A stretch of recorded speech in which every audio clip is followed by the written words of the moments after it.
Yeah, away we go on a Friday edition. Mr. Irrelevant. I'm Alex Strouf with you from the Gruber Law Offices, One Call That's All Studios at the Avenue in downtown Milwaukee. Joshie DiMaggio is here. I'm not really sure what he's doing now. Will Sommers is here. He's filling in for Tiny Hands. Oh, okay, sure. Will is filling in for Tiny Hands today. Appreciate Will stepping in. Will, you just got the volume going on behind me now? Which TV is this?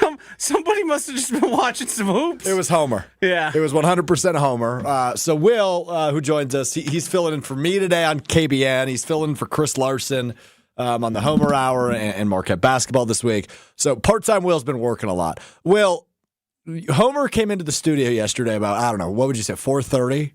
Yeah, somewhere around that time. And 4:45. I don't think Homer knows how the TVs in the studio work, Joshie. So he was just Of course he does. He was staring at the TVs, like squinting his eyes because he thought that would help. And then during a show, apparently during the first segment, he must have spilled some hot chocolate. So he came out just outside the studio where I was hanging out. He loves a hot C. He does. He's a big hot chocolate guy. And I was just sitting out there doing some post-show stuff. And for those that don't know Homer, Steve the Homer Tree, 70 years old, voice of Marquette basketball on ESPN Milwaukee. He's an absolute sports media legend. Been doing it for decades and decades in the Milwaukee area. He's a total legend. But he is a huge personality. Joshie, I was legitimately frightened by Homer. Will, I didn't even tell you about this. Is it the paper towel debacle? It's the paper towel debacle. He was looking for paper towel, couldn't find any. We're out. And our office administrator is on vacation this week, so nobody's reloading paper towel. Yep. He starts screaming at the top of his lungs in my direction, but also just like overall about how you think the one thing we have in line around here is paper towels. And Homer's just screaming at the top of his lungs about freaking paper towels. I said, Homer, how much hot chocolate did you spill? And he said, just a little bit. I said, how about some toilet paper, bud? Yeah. He said, oh, you're right. I'll use toilet paper. Went in the bathroom, grabbed some toilet paper, walked to the studio, didn't see him again. Yeah. Sometimes you just have a hair trigger. There's also, in that same bathroom, I believe there's also, if you were to look, you would be able to find like the single-use paper towels, the ones that are folded like you would see typically in a bathroom. Sure. I believe those also would have been an option. Well, it's Homer. I mean, what do you expect? The unseen part of this, too, is that he brought that onto the show, and we went from talking about that, the pillars of our company, to the National Honor Society, and then ended it with how the MLB Hall of Fame should determine who gets into it. Like, that all evolved from the paper towel debacle. What did he have to say on the air about it? Did he say, I lost my absolute mind because I couldn't find paper towel? Yes, and he said, I believe, this is not a direct quote, that there's 100+ people working here, and we can't have paper towels. I mean, good take. Yeah, I mean, I don't know if the guy who is in the office for an hour and 4 minutes a day gets to make a lot of claims about how things run. That part also fair. All right. Well, I mean, he's out of the office actually probably before the end of his show. We end at 57:50. Yeah, he's not in the office at 6 o'clock. Yeah, so at 6 strikes, he's gone. So maybe an hour a day we'll give him. He's usually here by 4:45. You sure? I'm positive, yeah. Because a lot of times I see him sit down at 6:01. 5:01. But Sorry. I hear you either way. Yes. Yeah, he usually sits in the last segment for KBN. Nice of him. Yeah. Nope, we don't invite him in. He just shows up. Yeah, of course. Yeah, it's just how that goes. So I will be headed to the Potawatomi Sportsbook after this for Kyle Bruston-Nortman. Will has graciously agreed to fill in and produce the show on my behalf today. He didn't agree to that. He was told to do that. No, that's not true. Will, I asked you. You didn't ask, but I was asked by an upper management. Yeah, when your boss asks you to do something, do you think that's just a request? Who is your boss? Is it Ashton? Ashton. How's that? It's good. We have a good relationship. Who's your Talk boss? some ball. Ashton. Why do we have... Wait, I'm confused now. He's technically not my boss. How's that work? I don't know. I've never bothered to inquire. He might just not want to deal with you. That and I'm not even joking when I say that is certainly possible. Yeah, he figures he's got me already, so adding you to it would be too much. That's a lot. You're right. Between the two of us, you're kind of a pain in the ass. I'm the least pain in the ass here, probably. That's actually probably Yeah, true. I'm I'm probably down. I You're know high up there. I come up there as high maintenance. I don't think I'm high maintenance. You're high maintenance. Why? How? You've got a lot of ideas, a lot of things to say. That's true. You are not a mind your own business guy. What's that supposed to mean? You got a lot of things to say, a lot of opinions to be heard, a lot of takes. About what? Oh, everything. That doesn't sound like a bad thing, though. Yeah, I was just gonna ask. Is that a bad thing? I think if you're a manager and you're like, oh, here comes Strouf for the 4th time today, that can get a little old. But here's the thing: you don't manage me. Obviously, you don't manage anybody. No. Neither do I, and that's good. Yeah, right? That's a good thing that by neither design. of us manage people. I've been asked, "Do you see yourself as a manager?" I said, "Probably not." Probably not. Probably not a good idea for you. It'd be a better idea for you than me, but that's another conversation. Although I think I pepper you with the most questions. Yes. Well, maybe what I'm doing is applying what I experienced to what I imagine Brian experiences. Sure. And maybe that's why. Maybe I'm off. Maybe you just bring most of that to me, and then after you decide, maybe I should take this further, and maybe that's how that goes. I don't know. It's fair. But you're a little pesty. I am a little pesty. Yeah. Yeah, that's fair. Well, fair. I couldn't think of a better word. Not in a bad way, though. You need some pests in your life. But here's the thing. Will, I think, comes from a place of he genuinely likes me. Like, I don't think Will has any disdain for me. Joshy, I cannot speak for. He might have a little disdain for me.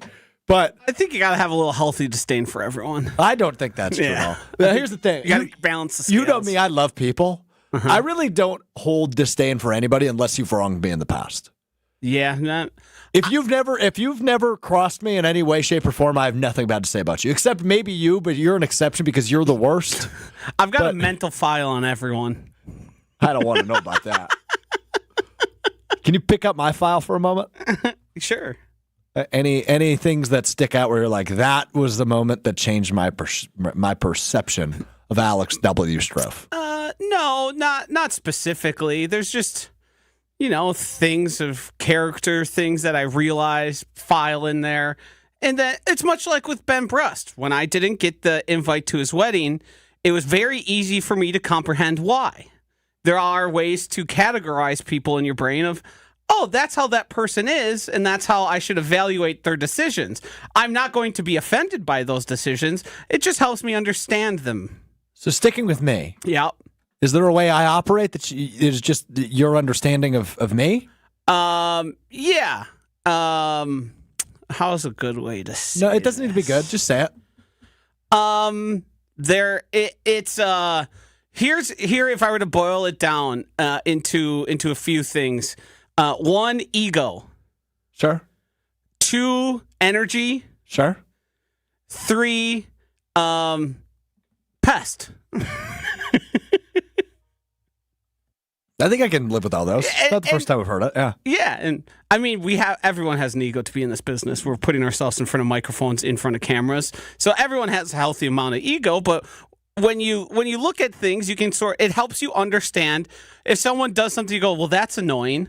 And you go, well, X, Y, Z, like Jesse Nelson, for example. Once I figured out he was an only child, everything about him made sense to me. Correct. Yes. Every single thing that he does, I then can go, oh yeah, well, I get that. Like he was appalled. Zach Showalter was at work for the first day of the March Madness tournament, and I said in a text message, well, Zach Showalter hasn't played in the Badgers in over 10 years. Them playing is not about him. I know to you would make it about you, but it is not about him, and he understands that. So he goes to work and lives his life. Yep. Because he's got a life. Right. He's a Badger, always will be a Badger, and wants them to do well. But it's not about him. It's not worthy of a PTO day. Right. He doesn't have to make a deal of the game happening. The game is going to happen with Jack Showalter or not, and he understands that. Fair. All right, well, that was good. Thank you for breaking me down for a moment. I don't know if I feel better about myself by any means, but it was good. It's certainly nothing to feel worse about yourself. Okay. I would certainly classify as that. Oh, well, I would just throw out that it's typically not a good thing if you ask somebody how they feel about you and the word they lead with is ego. Well, Strouf loves some Strouf. You admit to it readily.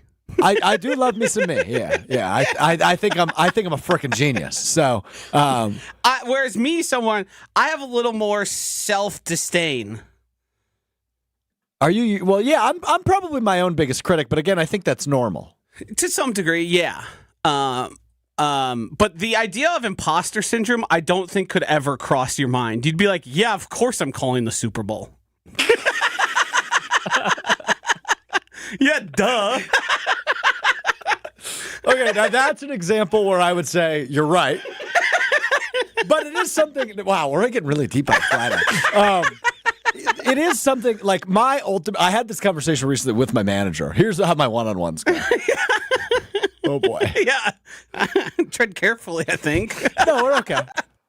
Well, we were talking about like what drives you, right? Which I think is a normal conversation to have at work. And imposter syndrome is kind of my answer. Because it's like I didn't play in a Super Bowl. I didn't play collegiate athletics, obviously, as we've really learned in the last month. You made that abundantly clear. That's correct. So it's like, why am I here, right? Whoa, what's wrong?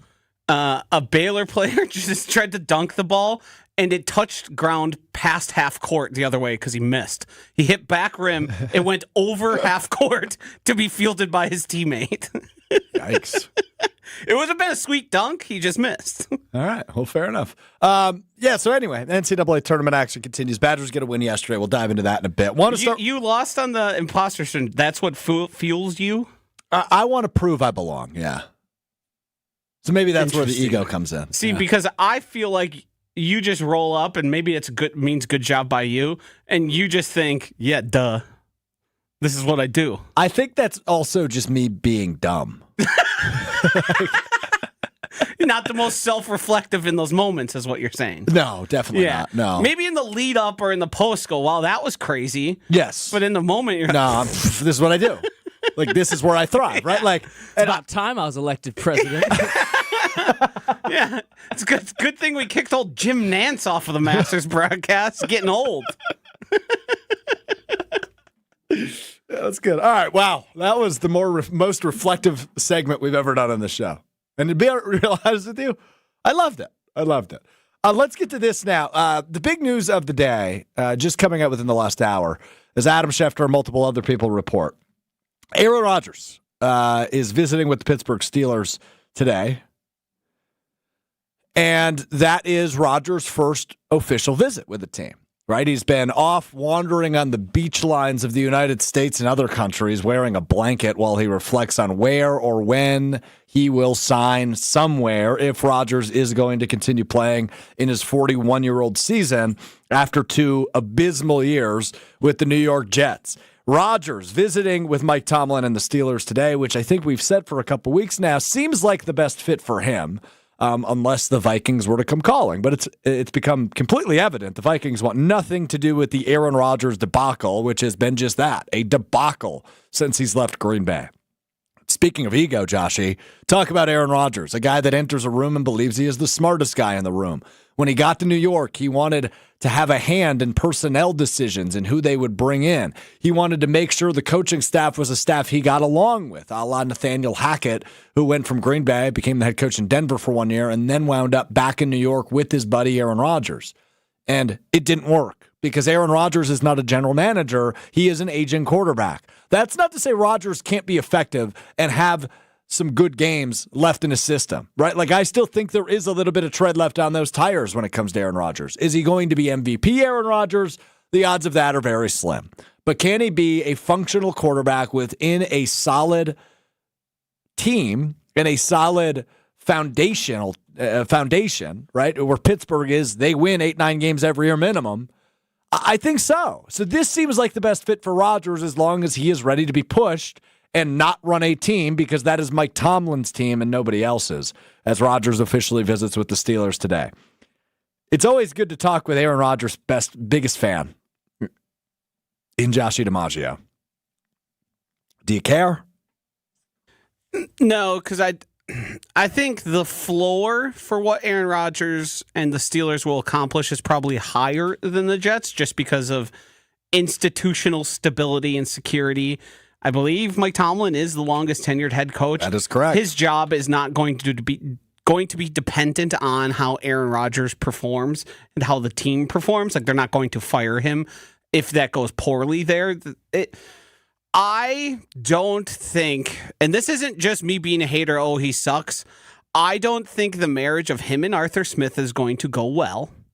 Arthur Smith famously in Atlanta wouldn't use the number 4 overall pick in Kyle Pitts, didn't throw the ball to Drake London, and instead of giving the ball to Bijan Robinson, one of the most physically gifted young running backs in the league, made sure to get Tyler Algier and Cordell Patterson the ball in place of him.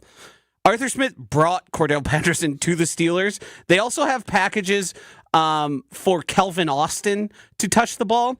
I actually kind of like him, but that's a different story. He is a fine role player. Good, I feel like, is too far. He's a fine role player. Yes, okay, I agree with that. So I don't think that marriage of how they want to run an offense is going to go well. I think they're going to butt heads in meetings a lot. And I can guarantee you Aaron Rodgers will be barking at Arthur Smith from the field if he ends up there. And he will make not so subtle shots at them if their offense does not perform up to snuff. It will be just because of Arthur Smith. And then to take it further, DK Metcalf and George Pickens are as if you were to build the two guys who would be the exact wide receivers he would struggle to play with. Neither one of those guys are crisp route runners. Neither one of those guys are known for being typically level-headed. They win in specific ways, and it's effective the way they win, but they're big, they're fast, and they bully smaller corners, and they go up and win the ball. Now, Aaron Rodgers can still huck it, so maybe he'll have some more success on deep throws and stuff along the sidelines. But if you remember how Aaron Rodgers succeeded in Green Bay, it was precision. The Jordy Nelson back shoulder throw was the quintessential, there's one person on the field who can catch it, and it's the guy who ends up catching it. Those guys aren't going to be able to function that way. They aren't going to be, when he is in pressure and has to escape the pocket, they aren't going to go to the right places. They also are going to make mistakes when it's choice routes.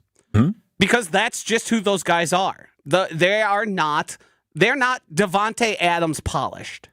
They are not the type of guys that Aaron Rodgers typically has really even ever played with. Like, there is no real comp for them, because even James Jones, limited, but he was known for being exactly where he needed to be at all times. Same thing with Randall Cobb. There was totally. Always and polish is a good word. Yeah, it's a polished way of playing the game. And if there was 5 years of Aaron Rodgers, George Pickens, and DK Metcalf, I bet they could get to a good point. But he's going to skip minicamp, or he's going to be half in, half out. He's going to do the Aaron Rodgers stuff. And then he's going to show up and say, we're going to be great because I'm still great. And I don't think that's a recipe for success. I don't either. And I just don't think he gives you that They could be anymore. a playoff team. They certainly could be. And they were a year ago, right? Yeah. So I'm not counting that out. It's a much more stable situation. Yes. You used the word stability at the beginning. It's obviously a much more stable situation than he ever walked into in New York. That offense is much more capable than the New York offense ever was, even when they had Devontae Adams. So but even then, if you were to pluck the pieces, aside from the offensive line probably, but pluck the skill players, the Jets skill players, I think, are better suited for Aaron Rodgers' style of play. Yeah, that's probably. I mean, it's certainly a toss-up, right? Because they had weapons. There's no denying. Breece Hall is better than any running back they're going to have there. Yep, agreed. Garrett Wilson, I think, is better than both of those wide receivers also, and he is more of a talented route runner, even though Aaron Rodgers had issues with him at various times, namely like refusing to target him in the red zone for whatever reason. There's a lot of factors here that I think Aaron Rodgers, and this comes with being no doubt Hall of Famer. You think your presence will merely raise everyone else up to you, and you'd think what happened post Devonta Adams would be a good indication of, yeah, this probably isn't the point I'm at in my career anymore. I'm not the guy who can take MVS and make him a somewhat valuable talent. I'm now sort of a guy who needs the perfect surroundings to achieve at the highest level. It's fair. Like, the Niners would make a lot more sense, and I understand the Viking stuff. Niners, I don't know. You understand the Viking stuff from the perspective of they don't want him or why he wants to go Why there? he wants to go No, there. totally. Yeah. I mean, it's a very safe situation. Yes. Right, It's good offensive play caller. It's good. Not only is the play caller good at like designing offense, actually, but he's also good working with quarterbacks. So if there's Clearly, anybody yeah. who could get the most out of him, I think Kevin O'Connell would be one of the first guys I chose. Let's not forget Kevin O'Connell was a quarterback, Yes. right? I mean, he was a quarterback, so he gets that position. And that defense, you could make a case for being. You can question how great they are. But I think they've improved this offseason. They also take advantage. They are aggressive. They create turnovers and they create short fields, and like that's the type of thing that would work in Aaron Rodgers' advantage. I would agree. Which you could say the same thing for the Steelers. It feels like the Steelers' defense is just between good and great at all times. Yes. Like I don't remember of a Completely Steelers stable. defense where I was like, nah, they stink. Yeah. Right. Well, you could put 40 Right. points on them, no problem, right? It's just not the case with Tomlin and company. I get why Rodgers would want to go to the Vikings. It makes the most sense of a team that is quarterback needy, even though they don't view themselves as quarterback needy, Right. especially to the point of Aaron Rodgers quarterback needy. They'd rather just roll with J.J. McCarthy than have the headaches and distractions that naturally comes with Aaron Rodgers. Pittsburgh is a place where maybe players with not the greatest character have gone and succeeded. And that's where Aaron Rodgers, not to compare him to anybody else that's been there, but Aaron Rodgers obviously is a lot. There's an ego. There is a, like I mentioned earlier, he is the smartest guy in the room in any room he walks into. I think there is a point where Mike Tomlin believes he could get more out of Rodgers than we've seen in several years. He is a total alpha, and he runs that team. That is Mike Tomlin's team. There is zero questions about that team's identity. When Rodgers and LaFleur were in Green Bay together, I think there were questions from the outside of, well, whose team is it? Is that LaFleur's team or is it Rodgers' team? And when Rodgers got the boot, it was very clearly Matt LaFleur's team, and it has been since. When he was in New York, whose team was it? Was it Robert Saleh's? Probably not. No. It was Aaron Rodgers' team. Yep. And it didn't work. So he needs to go to a place where it's not Aaron Rodgers' team. It's Mike Tomlin's team. And I think that would work for them. And to your point, I think that's good enough to be a playoff team. I'm not throwing them in the championship conversation with an addition of Aaron Rodgers. I think their ceiling is the same exact one as the Jets. Maybe you win a wild card round game. Right. And is that enough for Aaron to feel satisfied with his time with that team? I don't think so. I think his expectation is he needs to at least get back to a Super Bowl for him to feel fulfilled. And that's not going to happen. No, and no matter where he goes. And it is just is what it is at this point. I have a hard time seeing the Aaron Rodgers and Mike Tomlin marriage going as well as it probably should.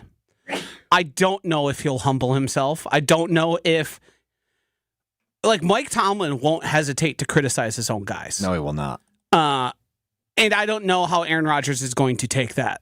If he says, well, Aaron made a mistake on X, Y, and Z, or our quarterback play wasn't good enough today, or our offense wasn't good enough. Like, Matt LaFleur went to great lengths to avoid criticizing Aaron Rodgers, even when it was due.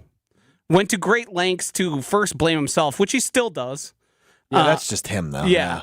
But and it was very obvious with the coaches, the coordinators, and the players. Everyone got the message.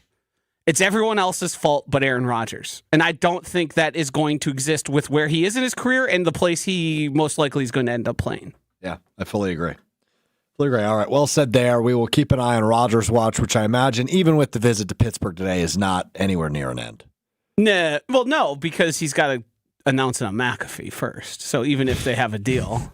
I was going to say, we've been talking about Rodgers for about 10 minutes at this point. Yeah. And Josh, you really hadn't taken that big of a shot at him. No, it feels like we've been talking about him the way he wants, what he desires for a long time. I thought everything to do with Minnesota and the The idea that Minnesota was actually considering him, I think, has been a great lie told by his agents. I tend to agree. I don't think they ever once considered him. I think the idea that they were tabling conversations was his agent leveraging for the most amount of money. Yeah. It's been JJ or bust there since they decided. Since they drafted him.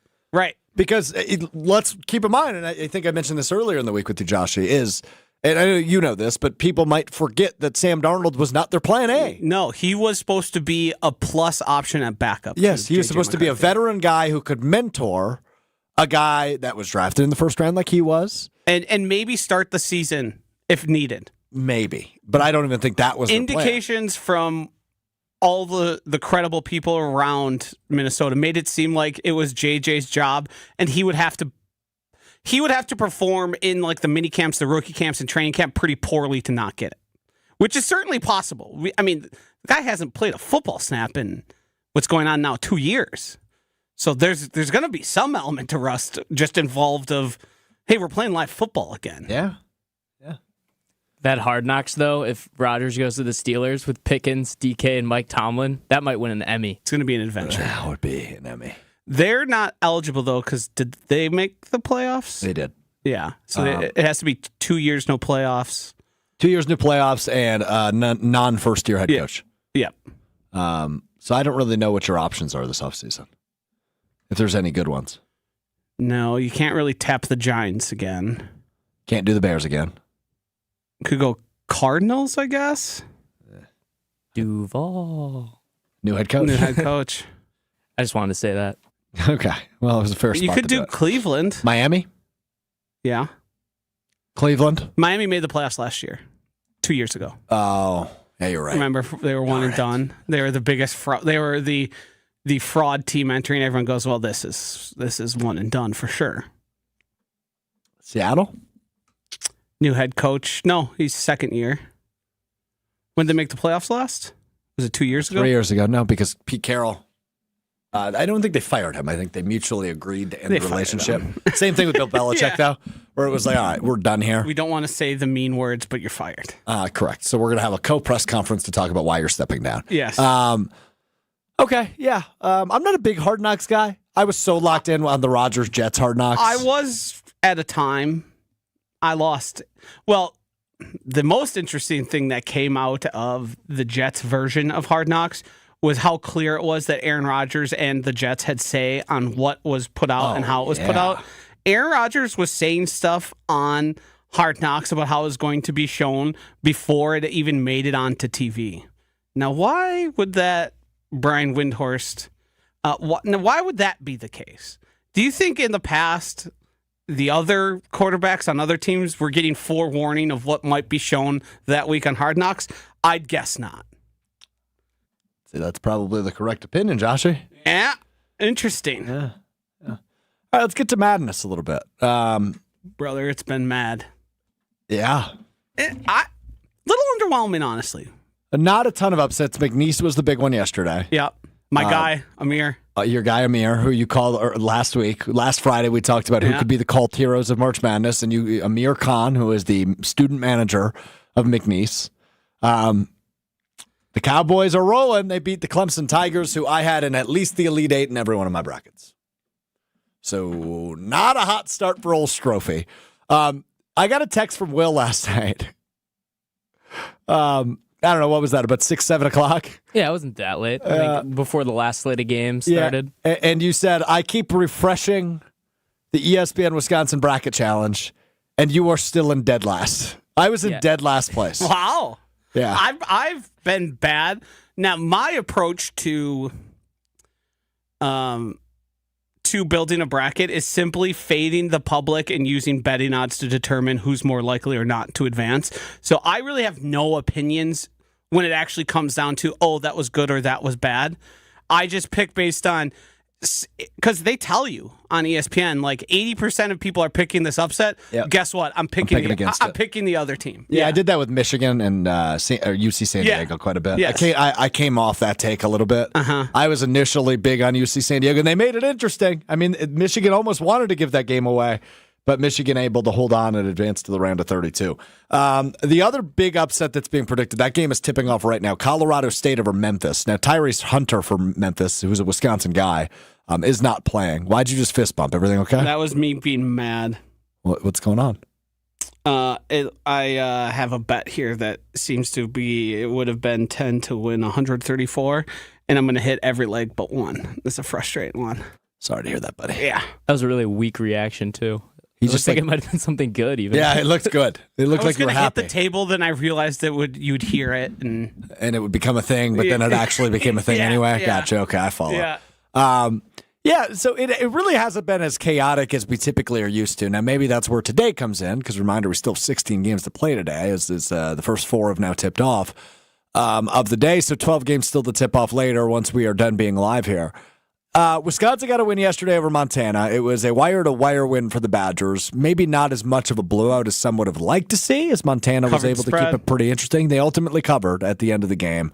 Which was what, 16.5, 17.5, somewhere in there? At 16.5. And they won by what, 17, 18? I believe it was 17. Yeah, I mean, it was close. So, but nonetheless, Badgers win. They beat Montana. They survived. They advanced. They're on to the round of 32 for the first time in 3 years, excuse me, which is great. Now, all eyes are on this BYU matchup tomorrow night out in Denver. BYU looked really good against VCU. They are a team that knows how to score the basketball. They can shoot the 3 ball. The good news is, as we acknowledged with their draw in this little bracket, pot of 4, is there's not a dominant big. BYU doesn't have a dominant big, but they are a good basketball team. They can run. And, as March Madness is, you don't have to go as deep. So the good news is you can use your guys. You can use your Blackwells. You can use your Tonjes for the entirety of the game if you need to. I think the Badgers win tomorrow. I think they get back to the Sweet 16. After a win over Montana yesterday, but this is going to be a little bit closer of a game, and certainly waiting around quite a bit because you played early yesterday, play late tomorrow. Need a Tonje game. Yep. Need a big Tonje game. I think you're going to have to score to beat this BYU team. The spread indicates it is just a coin flip. I believe the Badgers are favored by 1.5. Correct. So I was impressed with Stephen Crowell. I was impressed with Blackwell. I think if you want to, and as we always talk about, this is the time the stars really show up and carry you forward. And John Tonje 26-pointer is probably what the Badgers will need to ultimately prevail in this game. I thought it was interesting yesterday how I believe it was about midway through, towards the end of the first half, when Guard went with a full lineup change with a pretty close game against Montana. And I think it was like Blackwell and all reserves, basically. Mm-hmm. And that made me calm down a lot. I said, Greg knows they're better. Yeah. And they're going to lay it on them to finish the second half and then just come out in full attack mode. And that's kind of what we saw. Tonje wasn't particularly aggressive. And I think that was probably by design. They realized we don't need a 30-pointer from John Tonje to win this game. Contributor, do the right thing, make the right passes, drive when you need to. Yeah, but don't go out there and kill yourself in a game where we have bigger plans. To your point, I think what's overthought a lot in March, and I would even say Guard has probably done this in the past in terms of overthinking, is you don't need to overcomplicate this. Sometimes you're just the better team. And you need to act like it. And I thought that's what we saw yesterday against Montana. There was never any sweat, right? No. I don't think at any point during that game, even when Montana had it within 4 or 5 at the end of the first half, there was a thought of, Wisconsin's not going to win this game. Yeah. I never thought that once. It was, okay, they're going to win this game. They're the better team. It's not that complicated. Sometimes it's not in March, and yesterday was one of those games. Tomorrow is a game where you might have to scheme some more things up. You need a Tonje game, to Josh's point. So I'm intrigued to see how they attack that one tomorrow night against BYU up in Denver. Now, also, one thing I got to say, I've lost close to $1,000. Now, that's not what I bet on it, but that's what I would have won had he made a 3-pointer. It's Kamari McGee hasn't made a 3-pointer in 3 games. I have to go back to the well. Wait, really? Yes. Every single game has been it's been even odds. Yes or no, 1 3-pointer. He went 0 for 4 yesterday. He did make one, though, but that was after a blocking foul got called, and he shot it after the ball got passed to him, which was tough to see. But I got to go back to that. I can't not after losing 3 consecutive times on it. No, I can't not be on the winning side. The other suggestion I would give you, and we're going to talk about Marquette in just a moment, is Chase Ross from Marquette. He's always even money on whether or not he'll make a 3. He's due for one as well. So maybe a little Kamari McGee, Chase Ross parlay is in your future. Join me in betting on Kamari McGee tomorrow to make 1 3-pointer. Hot or about to get hot? Hot or about to get hot. That's what they say. Yesterday I was not hot, and Will told me that, and I got hot. So I am doing a thing. No unit shaming, please, but I will tell you my unit. I'm betting $10 a game. So I'm putting $10 on every game. That's typically what I bet. Well, Ben Brust unit shamed me. So. Yeah, no, we don't do that here. All right, we're a classy organization. I will bet 50-20, but I do too. Sometimes, I'm doing this for entertainment. I am doing a self-entertainment thing where I'm trying to see if I can use $100 and I can make it through the weekend. You'd hope so. Well, it was not looking good early yesterday. I was down to $20. You were 0-8? I think I was 1-8. Yeah, Jeez. Or 1-9 or something, or one. Yeah, I think I was 1-7 or 1-8. Now I know why they're not putting you on the weekly wager. Well, then I won every bet for the rest of the night. I lost $2 yesterday. That's it. I mean, I won 6 of my last 7 bets to end the night. 1-9 is almost more difficult than 9-1. Oh, I agree. Yeah. I mean, it was impressively bad, but that's why my brackets were so bad, too. Especially because the early games all went the predicted way. That is correct. I had money on... no, Louisville was favored. Yes, okay, fair. Louisville was favored, so I bet on them. I bet on VCU. I bet on like a couple over-unders that I was wrong on. Yeah, I mean, there was like every game went I heard 1,000 times over, Louisville's not going to win. The ACC sucks. They haven't played a ranked team since December. Yep, I heard all that too, so that's why I went with Louisville. Yeah. And you said, screw all that stuff. Yeah, I believe in Chucky Hepburn. It's as simple as that. And then I had the under on the Wisconsin game, which hit the over with like 90 seconds left. I mean, it was just a mess to start the day. But then Will called me a vampire earlier. I was allergic to winning when the sun was out. When it got dark outside, Josh, I got hot. I got hot. So we'll see how day 2 treats me. But were you at any point at $0 in your account because there were so many games going? I got down to 20, I think. Yeah. And I was like, ooh. Uh-oh. We might not make it through the first day. I thought there was a point where I thought, okay, there's 8 games per session, right? They do a kind of a morning session, a night session. There's like a 30-minute gap between 5 o'clock and 5:50, somewhere in there, where there's no games on. Mm-hmm. And I was nervous I wasn't even going to make it to 5:50. Yeah. And I did, and boy, did I clean up in the 5:50 slate. So hopefully more wins to come today, but we will see as I head over to Potawatomi Sportsbook. Marquette plays New Mexico. I just want to know how we picked it on our brackets before we discuss the matchup. Will, who do you have winning on your bracket? Picked Marquette, but I'm not confident at all. They've just been so up and down recently, and I think it's Pitino's son coaches New Mexico. That's correct. That just doesn't sit well with me. Patino, by the way, nice win for him last night. It's the year of the Patinos. It might be. Joshua, who'd you pick on your bracket? I picked Marquette. I bet New Mexico. Okay, so I'm the bad guy here because I both picked and bet New Mexico. I'm feeling pretty good about Marquette then. Actually, they play when the sun goes down, so maybe not. You might have tricked yourself. Yeah, he's in mental gymnastics over there. Wait a minute, I don't get it now. Yeah, look, I don't know a ton about New Mexico. I've watched 2 New Mexico games all year. And by the way, I just want to point this out. I've said this a couple times this week, and it's proving me true. I've proving to be true. Yeah. There we go. You saw my face. I did. I've watched more college basketball than I ever have this year. I've watched college basketball every day for the last 3 months. It was due to be my worst bracket year and maybe my worst gambling year. Because I feel like I know so much, but yet I still know so little. So it's just gut checks. It's like, oh, I've watched them a few times. Like Akron is the example I'll use. Who do they play again today, Will? Akron plays Arizona. Yeah, I think so. And so that's like it's a 13-4 matchup, if I'm not mistaken. And Akron's become this hot team because they can score the crap out of the basketball. But in my head, I saw Akron play the Milwaukee Panthers at Fiserv Forum between Christmas and New Year's. They did like a holiday tip-off. I watched Akron turn the ball over 30 times and still score 95 points in a loss. So to me, they're horrible. That's the Maction experience. Sure was. Yeah, I think Akron is a 14.5 dog to 3-seeded Arizona. 4-seeded, sorry. Yeah, 13-4. 14.5, you said? 14.5. That's a big line. Yeah. But I think That's my survivor pick for the day. Really? On Akron? No. Arizona? Arizona. Oh, okay. Yeah. I thought you meant Akron. No, survivor is just simply to win. So you got to get a Yeah, win. so I'm in one of those pools for the first time ever this year, but it's just one per round, and then you can never pick them again. Oh, ours is one per day. That's fun. Mm-hmm. That's probably a better idea. Yep. And I was kicking myself because I originally had clicked Gonzaga as a 8-9 seed.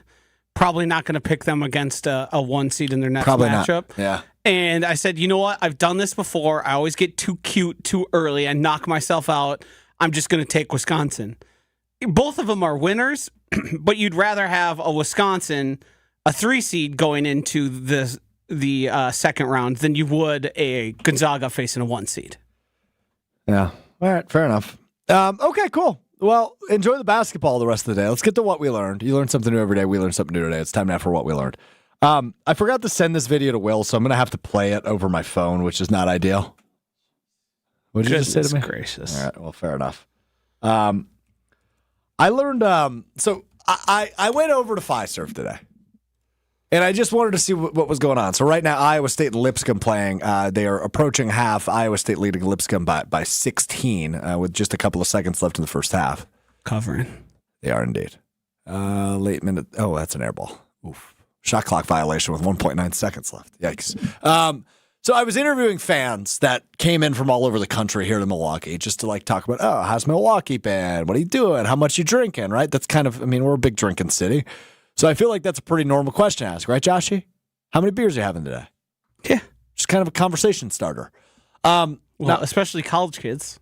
so I approached a large group of Lipscomb Lipscomb students. There was like I would guess probably 50 to 60 of them. It was a huge group.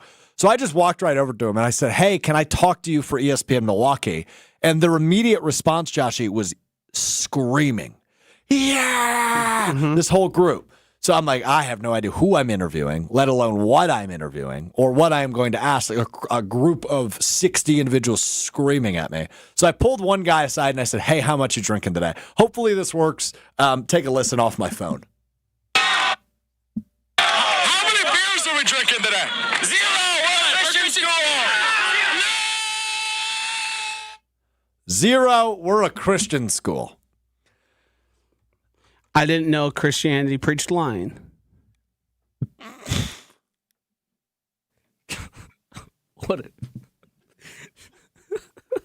I missed that passage in the Bible. That was a good line. That was well done by you, Joshy. So I was thrown off for a couple of reasons. Number one, I was asking a different kid this. Yeah. And a different kid bursted in. That's So heady play. Yeah, he's saving himself, right? He's saving his friend. My interpretation when I walked up to them was, this is a bunch of drunk kids. Yes. And then they told me they don't drink. Yes. So are they just weird?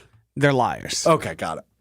Uh-huh. Now, BYU, you would have an actual case for because that is against the... It's not illegal to drink It's just against the as a religion. Christian. Right. No, yeah, not at all. Yeah, no. It is... Their campus is dry, so they're not allowed to drink while on campus for school. But they're not in Nashville, Tennessee anymore. They are not on the Lipscomb campus, so it would not matter if they are not.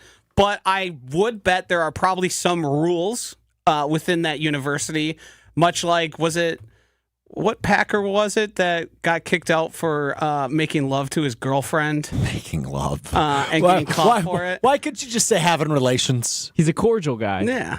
Making love. Joshy doesn't have sex. He makes love, baby. Making whoopee. Maybe it was Aaron Jones, but got kicked He went out to of school. UTEP. Yeah, I don't know that was him. Got kicked out of one of the... Was it Jamal Williams? It could have been. Because he went to BYU. Yes, and there was nothing... It was nothing legal trouble. It was nothing actual legal that happened. It was just conceptual relations with a girlfriend, and that is not allowed on campus or of their athletes. I would imagine there's probably something like that for Lipscomb. You're right. Jamal Williams left BYU in 2015 after an honor code violation stemming from having a female guest in his room and accepted the penalty of sitting out a season, but he chose to remain at BYU and finish his career there. Wow. Mm-hmm. He is BYU's all-time leading rusher. I thought he got kicked out, so I had that wrong. He just got suspended for an entire year. Honor code violation. No chicks in the room. John Eric Sullivan, director of college scouting, said, quote, "I think it says something about him. He could have gone anywhere he wanted to transfer. The fact that he came back there, I think it tells you about his intestinal fortitude and what he's made up of." Wow. I guess I didn't know that. He went to a rehab center. Yeah. So I would imagine it's probably something like that. I have a friend's sister who attended a similar university, and like they weren't even allowed to on campus have R-rated movies, and there were punishments that came with them. So I would gather that if your college found out that you were out drinking brewskis, you would face some issues. So heady play by this kid. Yes. Now, there's a really easy way to tell if people are drinking. I can always, especially when you're sober, could you smell booze? We were outside. It was windy, so no, I couldn't. I mean, there was no active smell of it. Yeah, interesting. They could. Hey, I could be wrong, and they were just having some pops, meaning literal pop. Yep. Coca-Colas, things of that nature. But I mean, the way they sounded like they were just fired up for basketball games. They also might have just been under the age of 21 and not wanted to admit on camera. Great point. That they were drinking. Great point. Okay, also a good point. I guess I didn't know Lipscomb was a Christian university until today. Either did I. I didn't do my research. That's bad on me. Yeah. I'm not a journalism. I'm not exactly. I'm not a journalism. I learned something. What do you got? The Green Bay Packers are going to be doing a dive bar experience at the 2025 NFL Draft coming up here in just about a month from now. They will not be serving beer or alcohol at all. Okay, that kind of takes away from the dive bar experience. Strike one. What about bar dice? They will have pull tabs. Okay. They will have shake of the day. Okay. I don't know if they specified bar dice or not, because usually what's the point of bar dice if you can't take shots? Right. Yeah. Maybe it's like win prizes, I guess, and you're just like, but like, what is someone's job? Just stand at a bar and hand away prizes and play dice? Bar dice? Yeah. I mean, there's worse jobs in the world if there is a job like that. Yeah. So I understand why they're doing it. I think it is a miss if you're not going to actually just make it a bar. And also, the whole thing about a dive bar is nobody opens a bar and goes, this is going to be, well, maybe they do now. For the longest time, people didn't open a bar and go, this is going to be a divey place. It's going to smell a little weird. It's going to have stuff falling off the walls. That was definitely not the intention. Right. But those are the bars I prefer to be in. Agreed. I much prefer a dive bar than some shiny. And a lot of places you see it now happening is we are going to build a new fancy bar, but we're going to make it look like a dive bar. And it's not going to have the right vibe. It's not going to have the right people there. As important as the faint smell of stale beer and cigarettes are for a dive bar, it's also the patrons. If you don't have some guy at the bar just staring down a Miller Lite, not saying a word to anyone else, and a shot glass in front of him that just gets periodically filled as he feels necessary, it's not a dive bar. So I get why they're doing it. It is cool to have the pull tabs, do that sort of stuff, because I'm sure that is going to be an experience for many people. But if you really want to, just go to Kroll's. It's literally across the street. Right. It's not divey by any means, but I mean, it's divier than this. Yes and no. I think the fact that it's like a restaurant but the bar of Kroll's, pretty divey. Little divey, actually. Yeah. Right? Yeah. Kroll's on the east side is pretty divey. It's by no means like modern, up to date, and oh no, it's not. They have not renovated since the 1980s. That's modernity is the antithesis of dive bars. All right, Josh said antithesis, which means I need to end the show. You don't know what antithesis is? No, I do. I'm just saying it's a big word for Will, Friday. can you define antithesis? No shot. It's like the opposite of what you're looking for. Thank you. Learned something. That's what I learned. What did I learn today? What is the word? Antithesis, I think.